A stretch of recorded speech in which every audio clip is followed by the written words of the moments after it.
Hello, everyone. This is Ernie Humphrey, I'm the CEO of Treasury Webinars.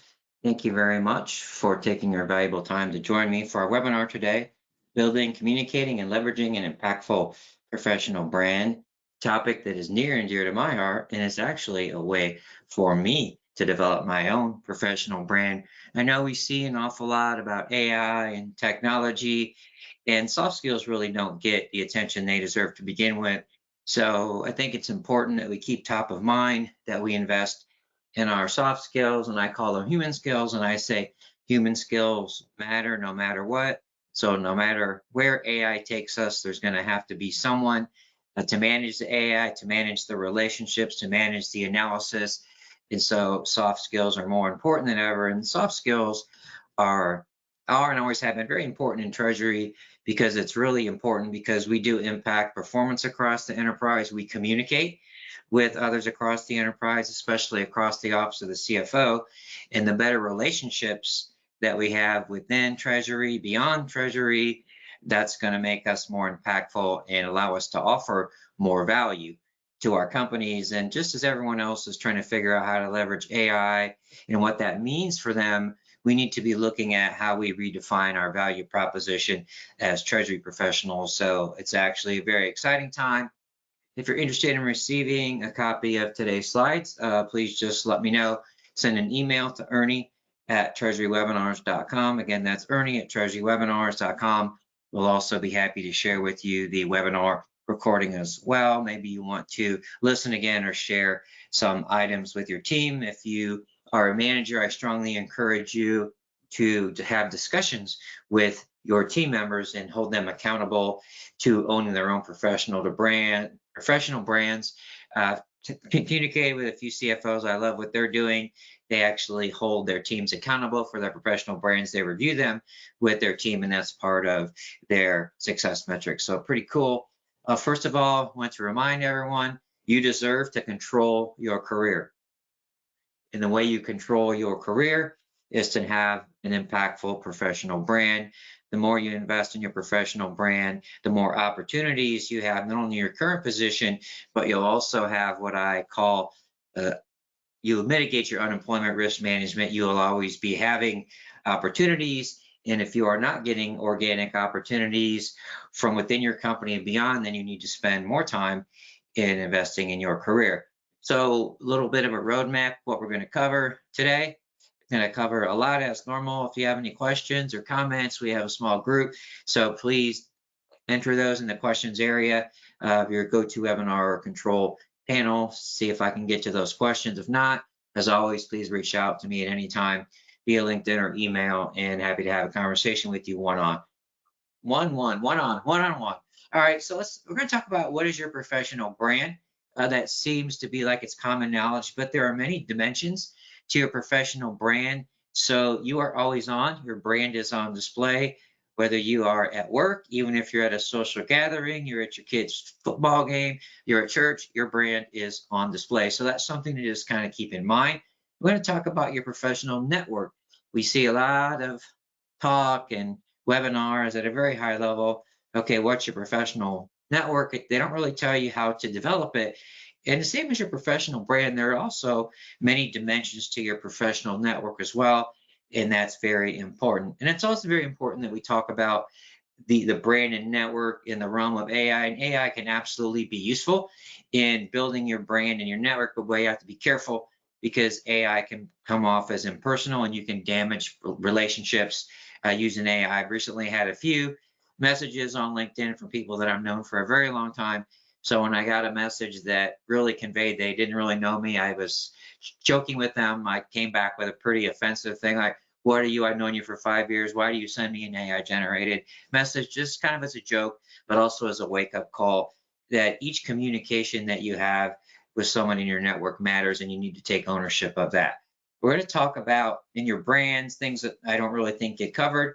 We're going to talk about your brand at work with your colleagues.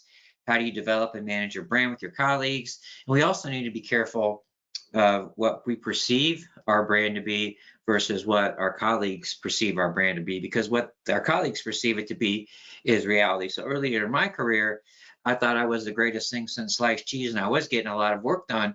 but my colleagues really didn't have that great of an impression of me because I was very, I would say, intense and passionate, and I really didn't take a look around on who I was running over to get to my goals. So that was a hard life lesson for me that I'm happy to share.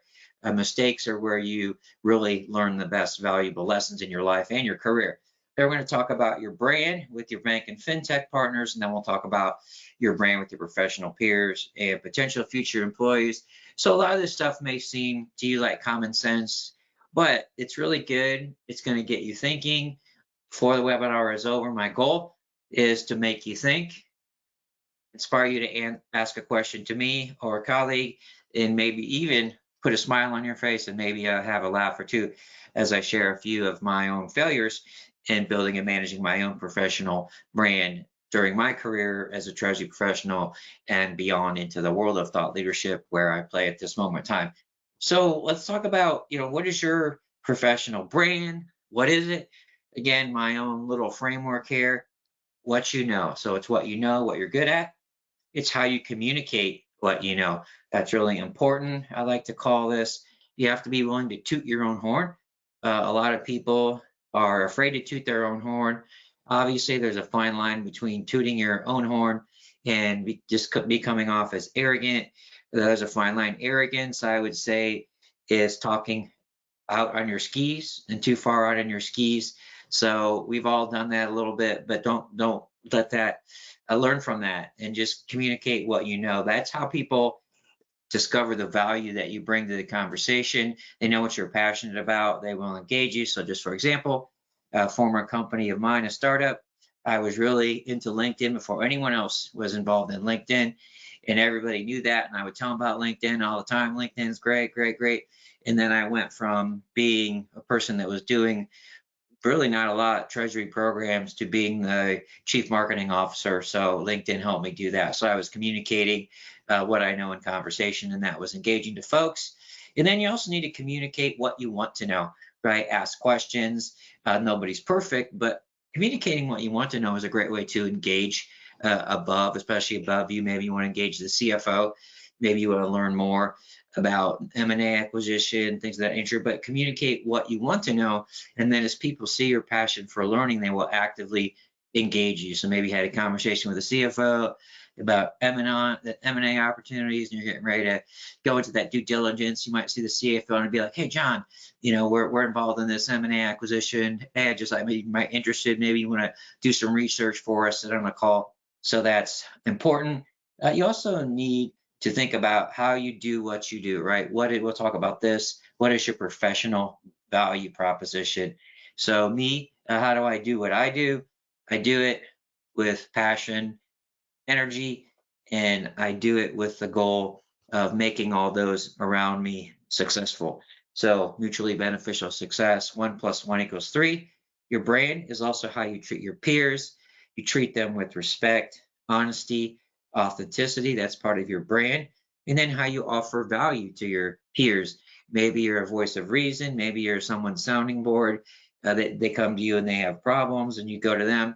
Building those trusted relationships with your peers is important. They see that you have empathy for what they're going through. You may offer them solutions. So there's a difference between empathy and sympathy.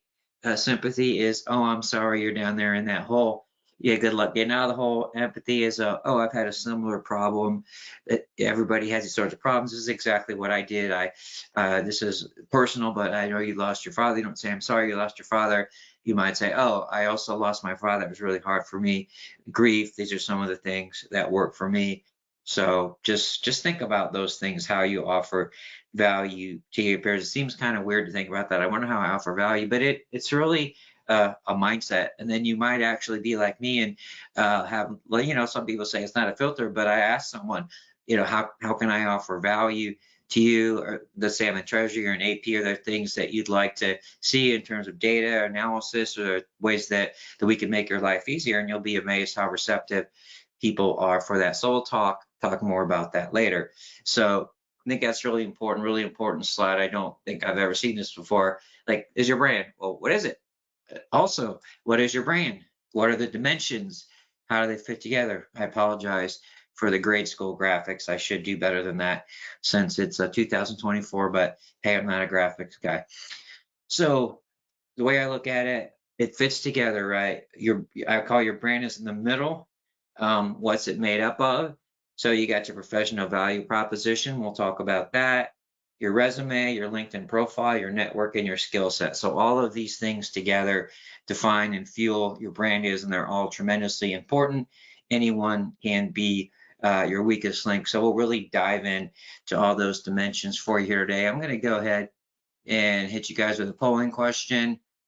Just feel free to be honest, just asking you to share which one of those dimensions that you feel needs the most work.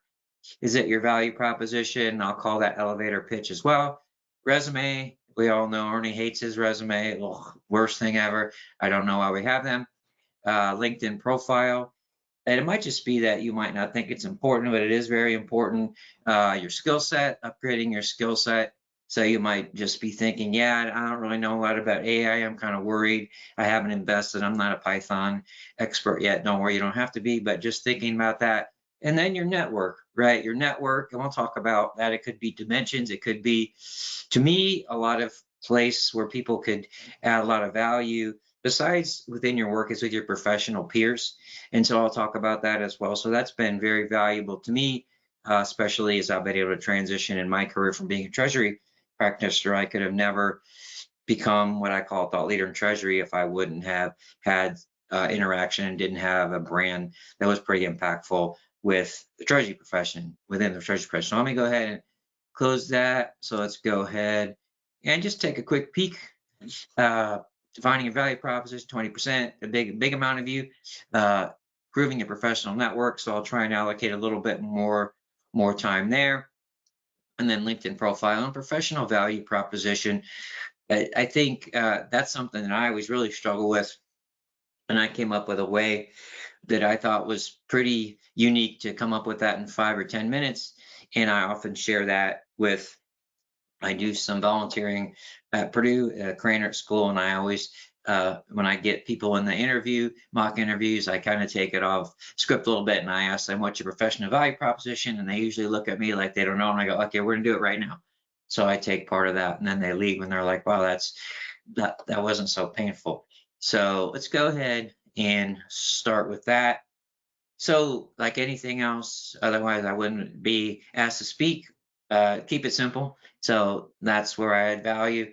So ask yourself these questions, right? What are good things your current or previous bosses would have to say about you? So if your prospective employer is going to call your references or your previous employers or bosses, what are they going to say about you? What are the good things they're going to say about you? Are they going to say, he gets a lot of stuff done, he's a good team leader, he's a good team player, he's got passion, he's got great technical skills? What are those things? What good things would your current or previous colleagues say about you? So let's say you're a treasury manager. What would your fellow treasury managers say about you? What would your treasury analysts say about you? What would your treasurer say for you? On my mind, my next point, what good things that people work for you or used to work for you say about you? So are you a good leader? Right? So maybe someone that reported up to you, what would they say about you? How do you lead? How are you supportive of them? How do you inspire them to take accountability? How have you fostered their professional growth? And then what good things would your connections at your fintech bank partners say about you? So what about those relationships that you have? Maybe you have consultants, maybe it's your Salesforce consultant, maybe it's your bank tech partner consultant. So anyone that you deal with, so all the dimensions of people that you interact with in a professional setting, and also what do your professional peers have to say about you as well. So what would your fellow treasury managers say about you? Do you know your fellow treasury managers, right? Do you have any network with your fellow treasury managers? If so, what would they say about you? Do they know you?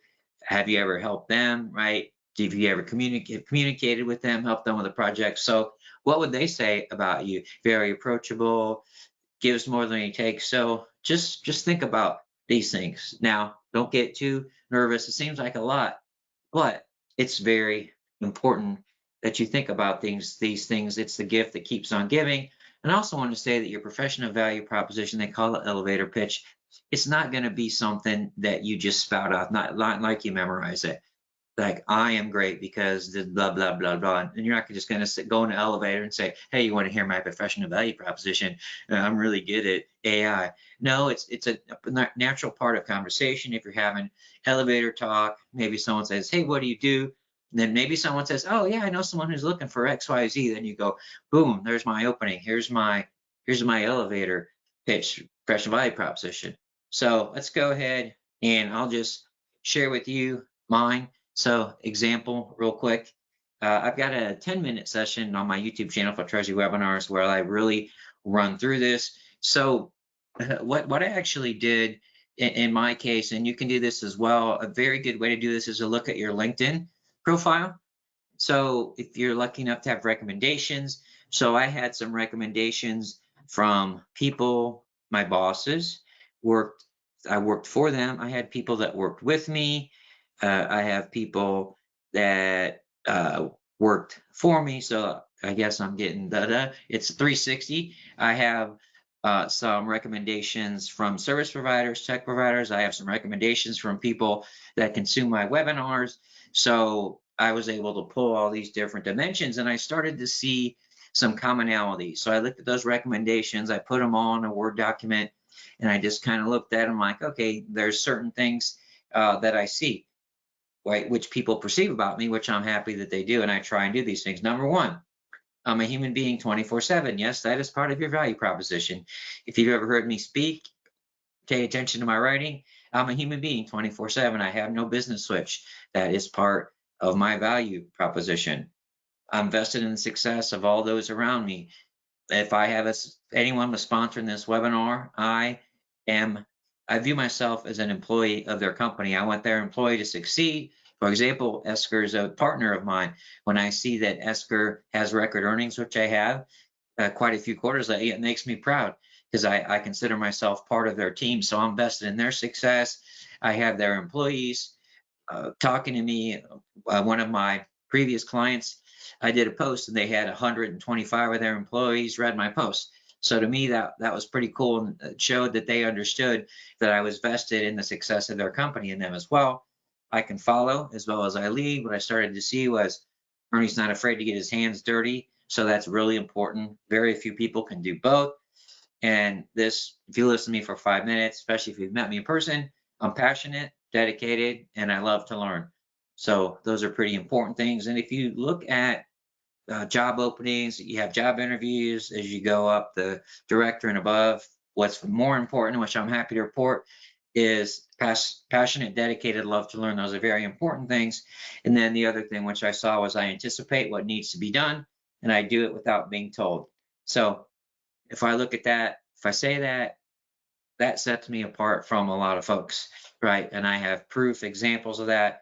So when I look at my LinkedIn profile, I think, okay, is that being communicated in my profile? What about my resume? Is that being communicated in my resume, right? What about anything that I do all the time? So is that consistent with my professional brand, my value proposition? So all those things need to be aligned. Your value proposition, your resume, your LinkedIn profile, they should be in sync. And as those things become in sync, it will be natural for you to convey that, communicate that. And then when you are building your network, right, people will get those things, catch those things. Oh, and I might want to be connected with him. Wow, he cares about my success. Oh, he's willing to be in a project. He's not going to try and take over. So the better my value proposition is, the better I communicate that, the easier it is for me to build the connections that I need to power my career success. So I'm going to breeze through this really quickly. Again, happy to share the slides with you. Just some tips here from the Treasury Recruitment Company. My favorite Treasury recruiter, if I can have one. Just kidding. Mike Richards, the Treasury Recruitment Company. Important in owning your career success. If you're looking for an opportunity, just want to have someone look at your resume, make sure it's all up to snuff, I encourage you to reach out to Mike at the Treasury Recruitment Company. So just something for you to peruse after the webinar is over. Length, paragraph, employment history, just a few points, achievements, how you made a positive impact, but then how have you done it? So a lot of times you don't want to put too much in there, and then you want to make sure that you convey certain things are more and more important. So now it's just a world we live in. Your IT skills also. Also, it's important if you've done any professional development, I would say certificates, and I would start to look for things like soft skills. So things you've invested in, maybe it's LinkedIn courses, maybe you've taken a course on effective listening, those soft skills, that's really important. So just again, peruse if you like a copy of the slides, and then we'll get into the LinkedIn profile. There's a lot of free resources on this as well. I just want to mention that on all these topics, there's a lot of tremendous resources that are free. So if you want some more resources, please let me know. LinkedIn, Google, a lot of companies are doing this. I would encourage you. I don't think you need to be paying money to really get this knowledge. So unless you want someone to do these things for you, especially on your LinkedIn profile, you can borrow quite a bit, see what you like and use it. This is just a different type of resume, which I found that I like to share when people ask me for my resume, just in case I might have opportunities for jobs. I'm never going to say no. I'm going to say, okay, let's talk. So this is a template. If you'd like that, please let me know. I really like this, and I borrowed this from someone, connected with someone on LinkedIn, and they said I've never not gotten an interview. So this is really what I call a visual resume. You get your photo, you got your professional motto. Mine's do things with a personality. I got a brand statement, which is your LinkedIn profile. That is your brand statement. Your online brand pillar is your LinkedIn profile, like it or not. Google your name. First thing that's going to come up is your LinkedIn profile. Even me, who has all these publications and whatever, that's what's going to come up.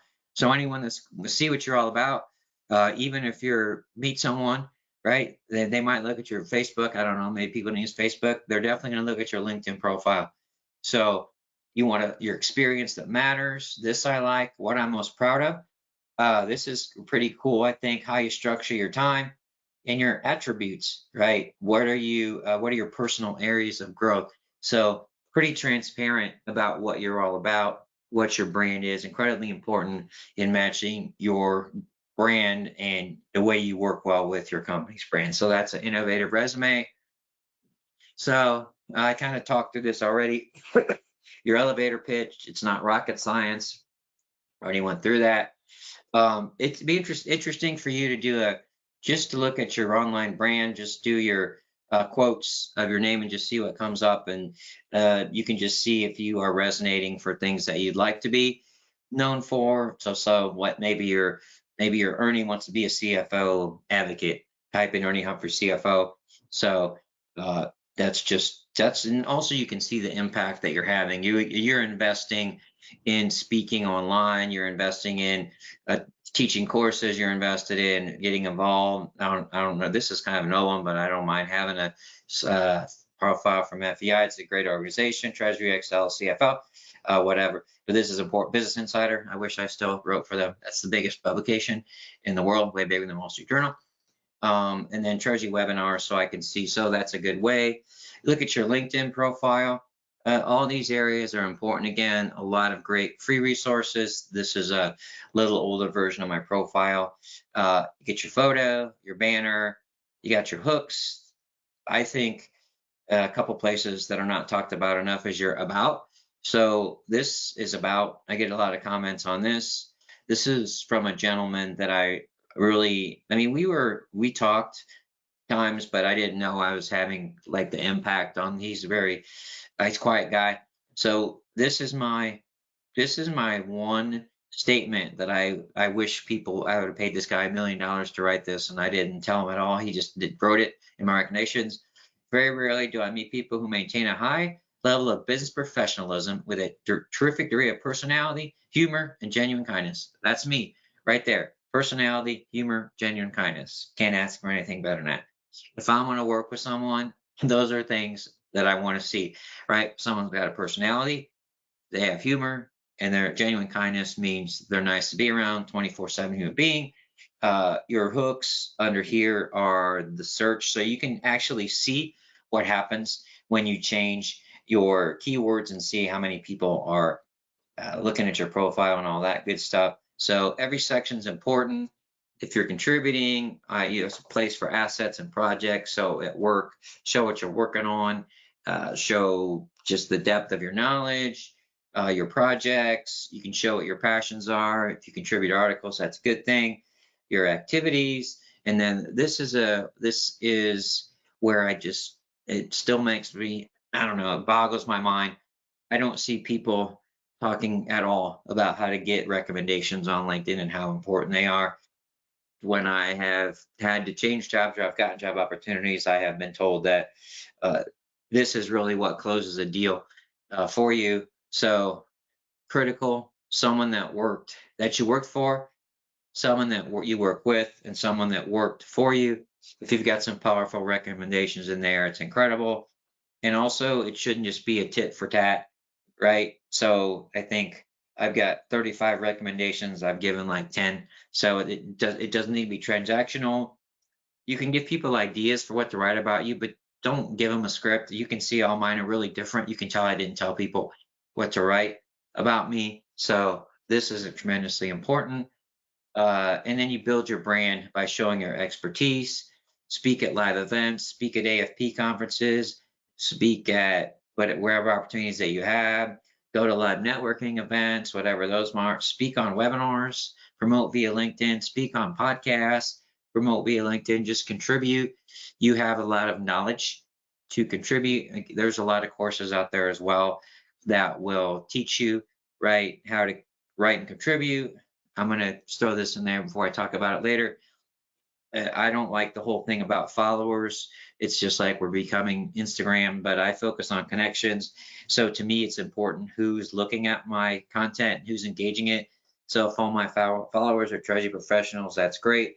But I'm not out there trying to act like going to be the next Kim Kardashian or anything. So it's important. Just realize what you know and you have knowledge to share, and then don't be afraid to find many vehicles to share your expertise. A lot of organizations, they love practitioner speakers. They absolutely love them. I just about guarantee if you're in a town, you have a local AFP, they have an event or webinar, they would love for you to speak on your webinars. Please trust me on that. Happy to help you do that if you're interested, so let me know. So you need to manage your skill set, which is something that I don't think is talked about all that much. So you just, put a little box around it. Just share this with you. Top skills.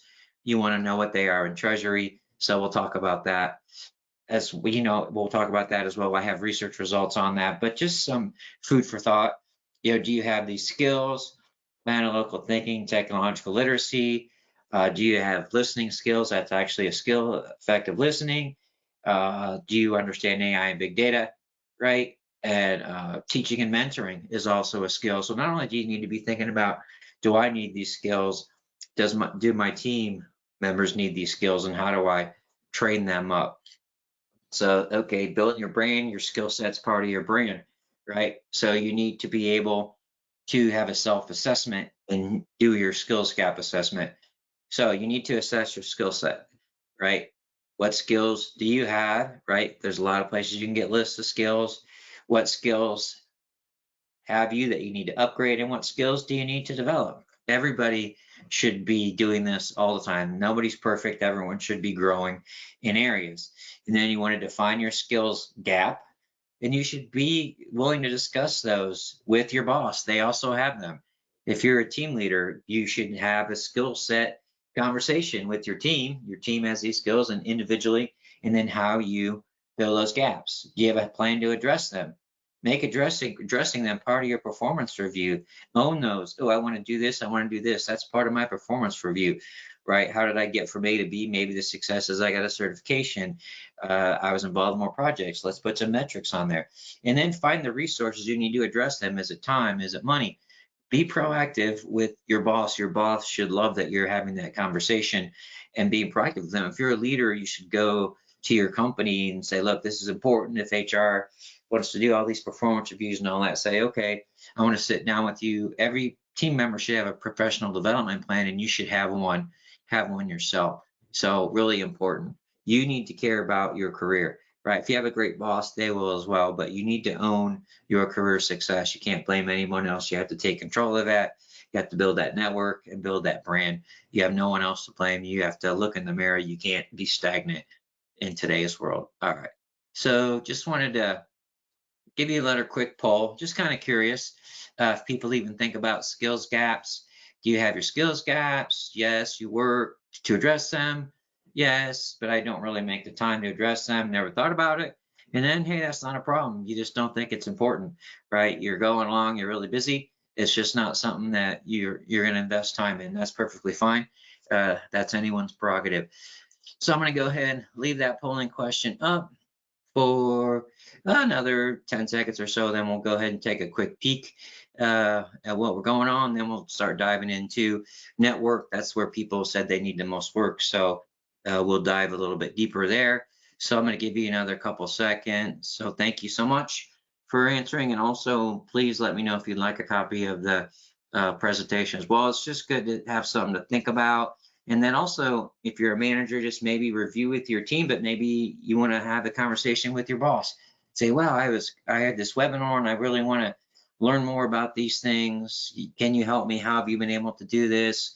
It's a great conversation to have with your team members as well. It helps build those relationships with your team. All right, let's go ahead and close that.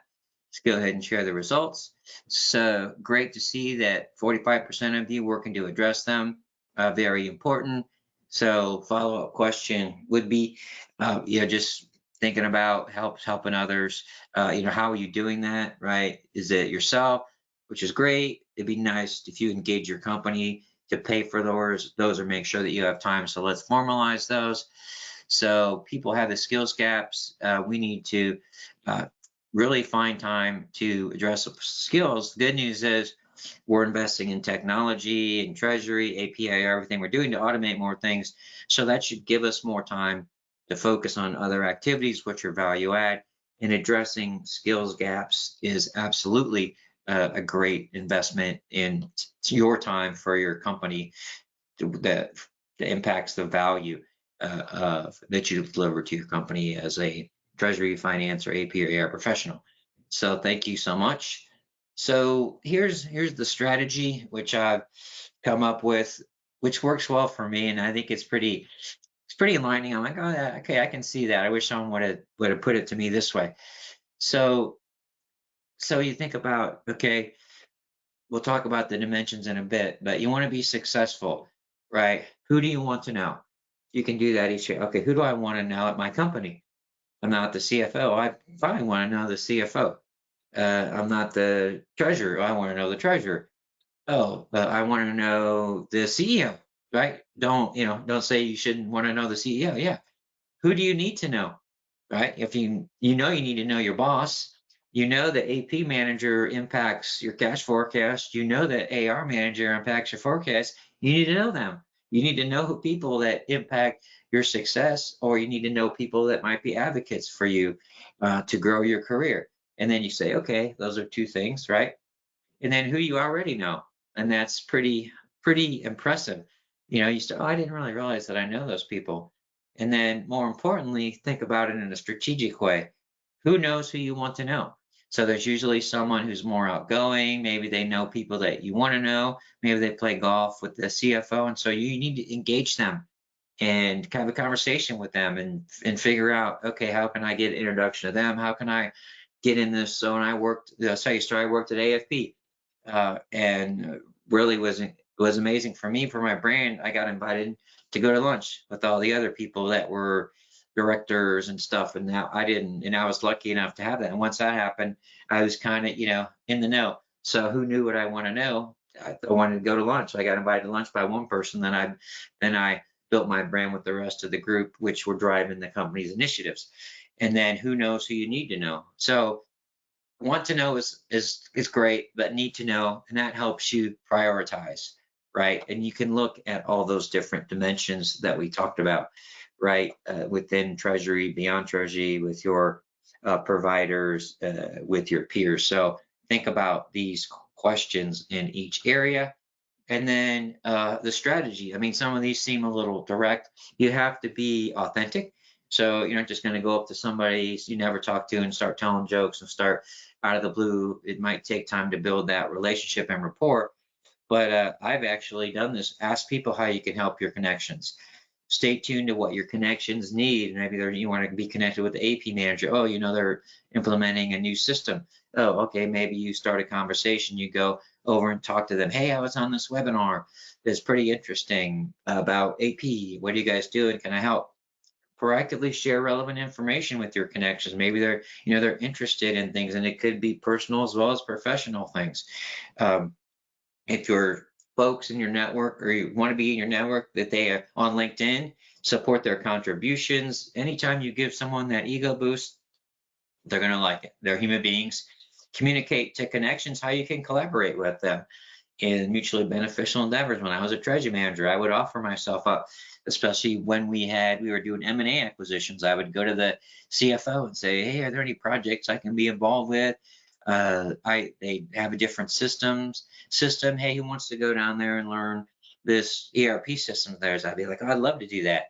And then that helped me build relationships across the office of the CFO. And then I became a source of knowledge on other projects, and they just saw that I worked hard and could deliver results. And then it's important. This is really hard. We're busy, but don't let relationship momentum come to a halt.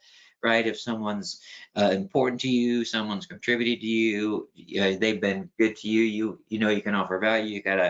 You gotta work on creating that momentum. Again, you have to prioritize where you're putting those connections. But every so often, just reach out. Hey, how are you doing? Just calling to see what's going on. Anything I can help you out with, and then they'll do the same for you. So people reach out to you and they're like, oh man, John, I'm glad you reached out. I've been meaning to call you. Just say, since you reached out, hey, let's talk about this. So uh, in an ideal world, the more you give, the more you get. What I've found is that I've actually gotten more horsepower from people I didn't expect to really pull me up in my career. So people I expected to do things for me and all that good stuff. Sometimes they do, but sometimes they don't. So you never know. So keep those doors open. Always give that little positive value when you can. You'll never know when it's going to come back and can change your career. So when you're investing and when you're trying to start a relationship, you have to invest in it. I know it's hard for certain people. You have to get to know people. And that's what I say 24/7. You have to get to know people. Sometimes it takes a while. Hopefully it's organic. You understand how they work. You understand what's important to them. You get a sense, and maybe their kids go to the same college you want to. Maybe you're both runners. Maybe you go to the same church. Maybe you like the same football team. So those things are ways to build relationships. You got to let people get to know you. You got to have the courage to let people get to know you a little bit as well. You need to understand the value of your relationship to someone. So you don't want to, overstep your bounds. You don't want to be bum rushing the CFO every day, right? It's like, okay, the CFO just needs to know I can be a resource. I don't need to be telling them every day that I'm the greatest thing since sliced cheese, but understand the value of your relationship to someone. And then communicate your expectations to people and let them know what to expect from you. To me, one of the ways I often use this is in working on a project with someone for the first time in communication. So there are a lot of people that like emails and all that good stuff. So I've actually told people, don't send me 100 emails, call me on the phone. I don't want to go to all your meetings unless, it's a value to me. Don't CYA. And people appreciate that and know what to expect from you. So, hey, you want to come to this, be in this project? I'd love to, but this is the value. This is the time I can give you. These are the resources that I can give you. So communicate your expectations. Expectations are met. You're aligning your expectations. That's going to be a solid connection that you can count on. So how do you do it? Talk about the how a little bit. Social events. So you never know, and a lot of times those uh, social connections come to be professional connections. So sometimes maybe you're at church and then through in contact, you're like, oh, I didn't know you were a CFO. For an example, I organized the high school reunion activities, and I won't say how many years it's been, but I would talk to people sometimes and go, "Hey, I'm a CFO. Oh, really? I do this," you know. So I've made some professional connections there I never thought I would make with people that I went to high school with so many years ago. So those happen. Professional conferences are very important. Other conferences as well, but the AFP regional conferences, the AFP conferences, there's Money 2020. There's ILF conferences if you're in the AP and AR arena. And then you can also do some networking on networking online events as well. LinkedIn, incredibly important, a great way to make connections with your treasury peers. Good way I'll share with you, good way, LinkedIn outreach for treasury. Say, I want to connect with more treasury managers. Uh, hey, John, I like to reach out to other treasury managers and help me stay on top of my professional game. Let me know if there's ever anything I can do for you. Boom, connect. Yes, they'll connect with you. And then you can find ways that you might collaborate. Maybe you're working on a project. You go in hey, I'm working on a cash forecasting solution. We're looking at investing in one. Go in a group, the treasury management group from the Carfang group. It's really big. Post in there, hey, I'm looking to talk to someone who's recently implemented a cash forecasting solution. Please reach out, or please in the comments. Boom, the people are more than happy to talk to you more often than not. Me, that's how I got into speaking, how I started working at AFP. I love to share pain points that I had from my experience and make sure other people don't feel those. Again, I mentioned AFP, Professional Association, public speaking. I know some people don't love it. You have to practice, right? I do it all the time. Like today, this is my webinar. This is a way for me to build my brand, communicate something that's important, but also to practice my craft. Webinar speaking is public speaking. Podcast speaking is public speaking. A lot of people are looking for guests on podcasts. There's online communities, alumni networks. Just for example, I was in Purdue Alumni Association. I was on the board. We have over 350,000 alumni.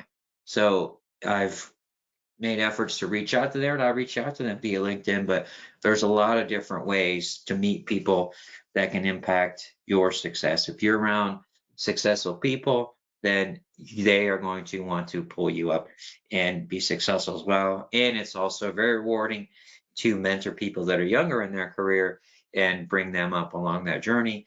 And when you help someone wherever it is in their career, they will never forget it. And that's pretty powerful. And that's why I do what I do to a great degree. All right, what about your brand at work? So repeating on these things, but just so you have a little checklist, know what you know. It's important. Appreciate what you don't know. Don't talk over your skis. Invest in knowing your colleagues. Let them get to know you. Communicate what you know.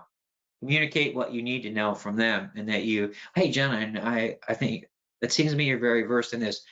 Can I ask you a question? Can we go to lunch? Did you take a course? How did you get that knowledge? And then actively collaborate, right? Same as I said before. Same thing, a little different wording.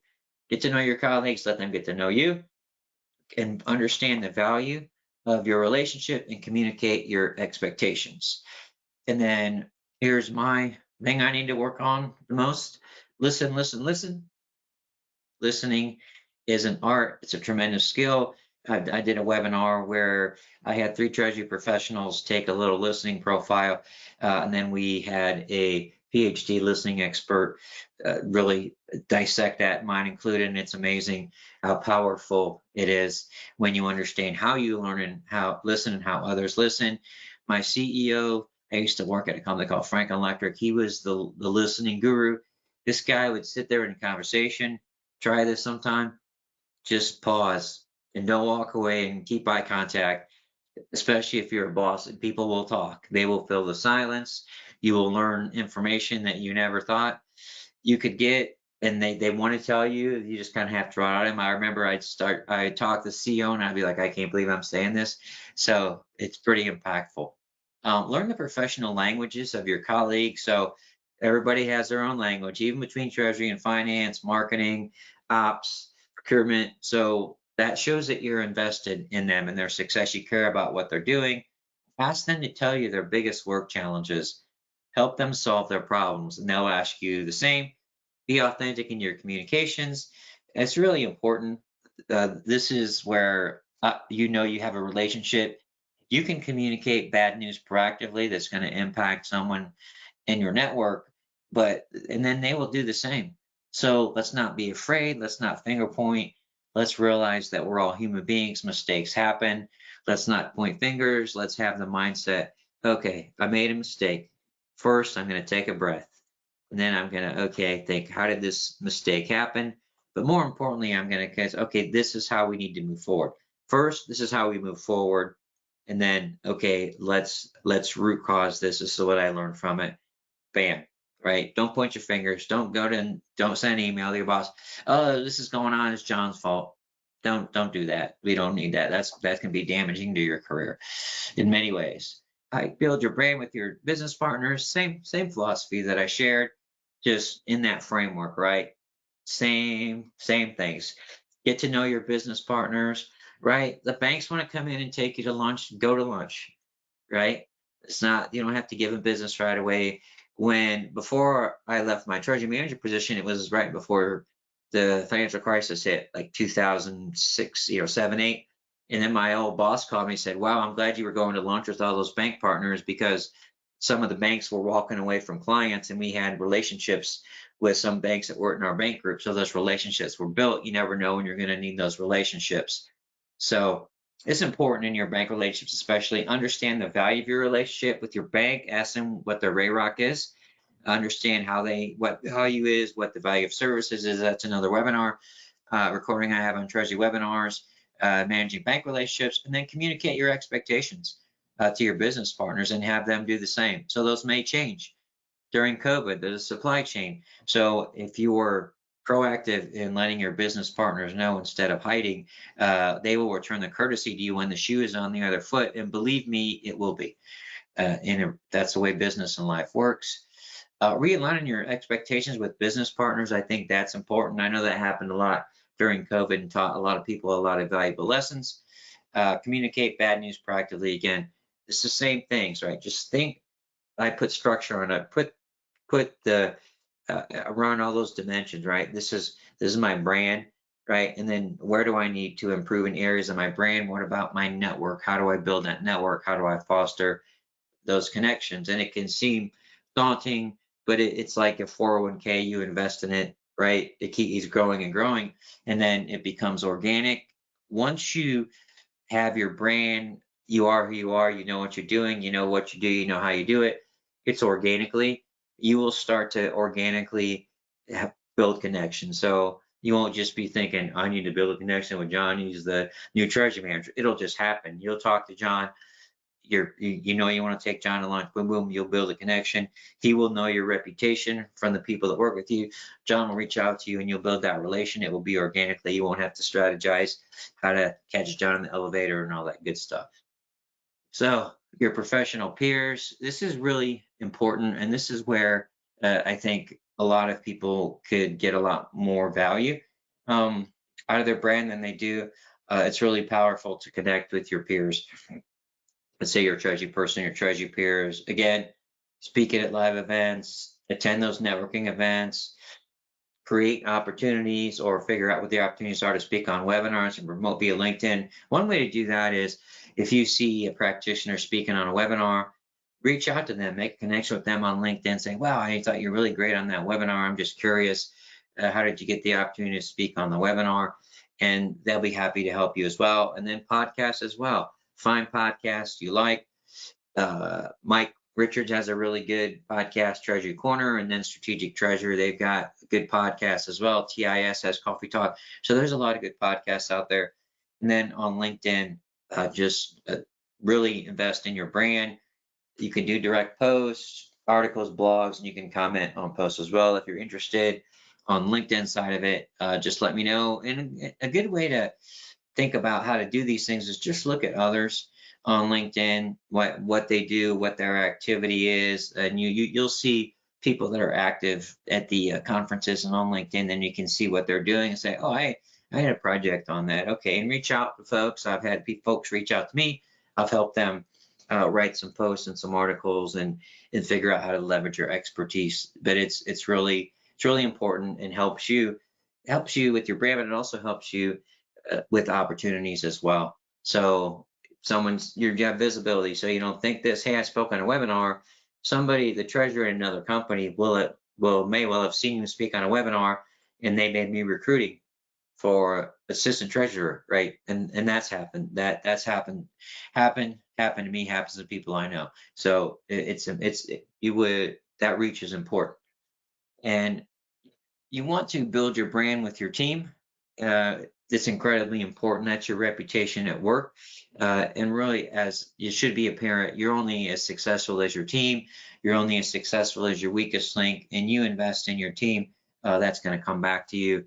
So you need to facilitate the environment, and this is the environment that I would provide, or the environment that I would expect as I'm building my career. We got to have an environment. We talked about professional growth. You got to have personal growth. The department needs to have a good boss. Praise. It should be invested in employee success. Everyone should be invested in employee success. And part of that should be a professional development plan. We got to teach people how to communicate, soft skills. People do not know how to communicate by nature. You need to have interactions, discussions, training on how to collaborate, how to communicate, tell the story behind the numbers. Take your people to an improv class. You'll just be floored on how awesome that is and how much they like it and how fun it is. Make it fun. We got to look at establishing that accountability. We need people to understand what their value is and help them manage the value that they deliver. And then we have to have a positive environment. It doesn't have to be a department where we don't have any discussions. There can be deliberative discussions. We can have disagreements, but it's got to be in a positive manner. We all get along. We all make mistakes, but everybody's fine when everything's going great and it works all the time, but that's not how life works. So if you think someone's toxic just because they raise concerns, that's the wrong attitude to have. So I see too much of that on LinkedIn, and some people don't understand what they're conveying. So sometimes hey, John's like, oh, I wasn't aware of that. If they don't correct it, yeah, they could be. Toxic behavior doesn't mean toxic person all the time. So let's look at our talent. Let's value our folks. So value everyone right around you, and then they will value you as a person as well. So I'm doing Dr. Phil now. You need to support your professional growth as a leader, and this just really drives your professional brand and the impact of it. Know what makes your people tick. Know the challenges they face. Ask them, what's your biggest challenge? This is like mind-blowing. Perceive versus actual. So a lot of folks perceive a lot of things that aren't there. They think it's a Mount Everest. Well, John, it's really not like that. Nobody's against you. We like you. We'd like you to do X, Y, Z. Ensure each team member has that work-life balance. Support their interests outside of work as your environment permits. If your company doesn't let you do that, well, I think you should take a look at what other opportunities are out there. If you support people's interests outside of work, especially their kids and their family, they are going to work harder for you.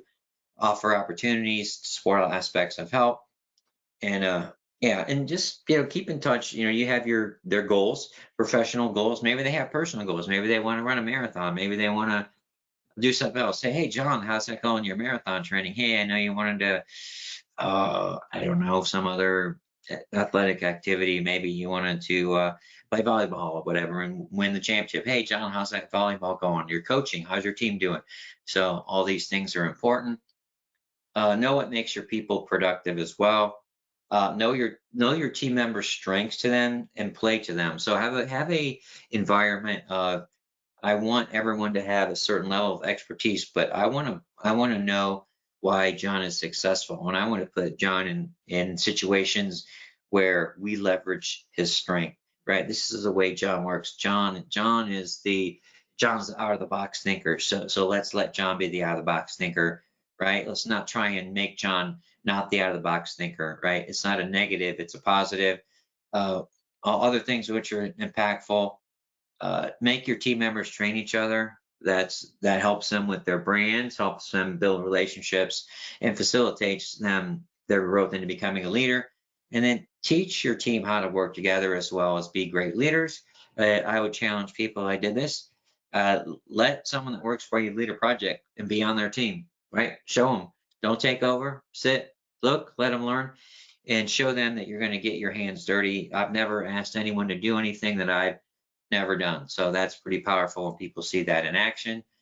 I think you should. I talked about these, just a few things: invest in communication skills, get creative, uh, do face to face, things you can do, listening and building consensus, talk about virtual communications, and then talk about the subtleties. I didn't put this: negotiation, how to go for a yes. A yes is not the same as a yes, but this will happen. And things like yes and is what we really want. And then just some more on that. And then engagement, we can look at the old employee engagement wheel. That's a completely another webinar, but just to give you ways to actually see if you're that leader, if you're engaging them. The engagement is in the middle. Uh, survey, interview, observation, adjust, but that's really about those personal interactions. So key takeaways: invest in your professional brand. Your brand drives your career success. Networking, it becomes a way of life. Learning is a way of life, and you should strive to empower your team and your colleagues. I want to let everyone know that we talked about soft skills today, but I am going to deliver my second annual cash management demo day. So that's going to be taking place on November 14th. We're going to have 5 or 6 solutions.